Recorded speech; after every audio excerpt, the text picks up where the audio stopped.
Tinamaan ang SUV ito ng punong nabuwal matapos palambutin ang lupa rito ng walang tigil na pagulan. Magkapatid namang nawawala at pinangangambahang natabunan ng gumuhong lupa sa barangay Panlaisan, Pichon, lungsod ng Caraga.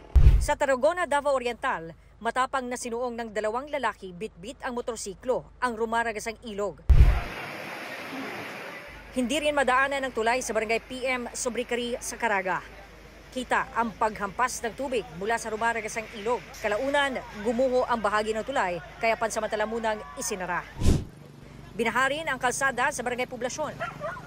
Mga nabuwal na puno at gumuhong lupa naman ang humambalang sa kalsada sa barangay Santa Fe. Tumaas din ang tubig sa ilog sa barangay San Antonio. Sa buong Davao Oriental, abot na sa halos 600 pamilya ang apektado ng mga baha. Baharin ang kalsada sa Amakan sa Cabantian, Davao City. Gumamit na ng lubid ang ilang residente sa Bunawan, Agusan del Sur para makatawid sa malakas na agos ng tubig na halos abot baywang na.